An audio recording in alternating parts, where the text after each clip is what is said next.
매일이 똑같아라는 푸념을 자주 듣게 된다. 출근길의 반복, 결론이 뻔한 회의, 집에 돌아오면 늘 놓여있는 간식과 똑같은 드라마. 인생이 루틴에 갇혀버린 것 같을 때 우리는 자신만의 특별한 깨달음 따위는 남 얘기라 생각한다. 그런데 똑같은 공간, 같은 사람들과 보내는 시간 속에서도 오히려 느릿한 깨달음이 스며든다. 얼마 전 나는 늘 마주치던 동료들과 회의실에서 또 한 번 머물게 되었다. 똑같은 자리, 비슷한 커피, 비슷한 말들. 평소라면 이 시간은 빨리 지나갔으면 하고 마음속으로 카운트다운 했을 것이다. 그런데 오늘은 달랐다. 동료가 건넨 요즘 왜 이렇게 맨날 같은 자리만 앉으세요? 라는 한마디의 순간 머릿속이 반짝였다. 가만, 내 자리는 왜 항상 변하지 않지? 혹시 내가 너무 익숙해진 일상을 의심하지 않고 살아온 것은 아닐까? 이 질문은 생각보다 깊었다. 우리는 왜 똑같은 자리에만 앉는 걸까? 심리학적으로 해석해보면 익숙함이 주는 안정감 때문이란다. 안정감이 주는 평온함은 우리의 간담을 진정시키기도 한다. 그 평온함 속에서 우리는 종종 생각을 멈추고 새로운 것을 외면한다.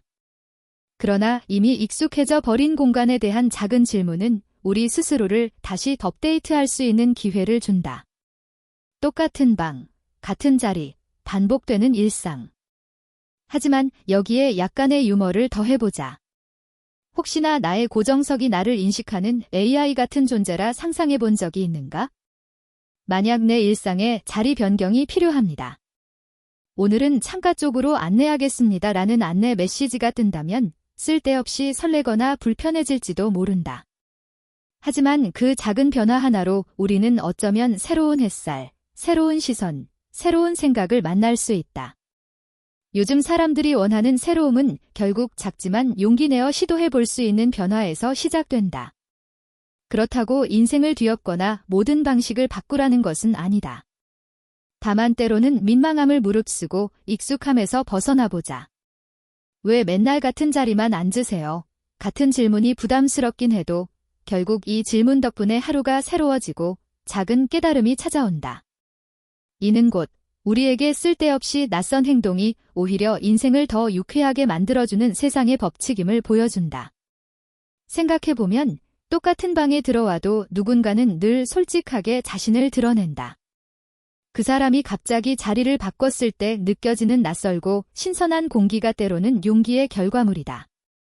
유혹에 못 이겨 오늘은 일부러 뒷자리에 앉아본다면 나의 하루가 얼마나 달라질지 시험해보라.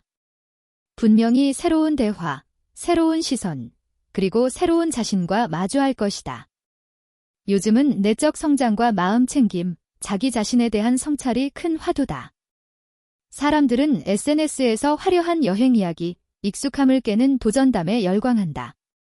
사실 그 원동력 중 하나는 일상에 석연치 않은 반복에 대한 우리의 반감이다. 하지만 모든 변화가 위대한 도전이어야 할 필요는 없다. 아주 작은 변화를 시도하면서도 유쾌할 수 있다. 같은 방, 같은 자리에서 완전히 새로운 나를 발견하는 여정, 여기에서 시작해보는 것도 좋겠다. 이 에세이를 보는 당신에게 오늘은 작은 미션을 주고 싶다. 아침에 일어나자마자 오늘의 익숙한 자리 대신 조금 다른 곳에 앉아보는 것, 평소와 다른 노트 한 장을 꺼내보는 것, 아주 사소한 변화로 당신의 하루가 얼마나 신선해지는지, 그리고 아주 우연처럼 깨달음이 찾아온다는 사실을 느껴보길 바란다. 마지막으로 같은 공간에서 새로운 깨달음을 얻는 것이야말로 현대인의 가장 유쾌한 자기 개발 방법이다. 나만 그런 줄 알았지라는 생각을 잠시 내려놓고 오늘 하루만큼은 아주 조금 다르게 살아보자. 어쩌면 삶의 유머와 깨달음은 바로 그 같은 방, 같은 순간이라는 평범함 속에 존재하는지도 모른다.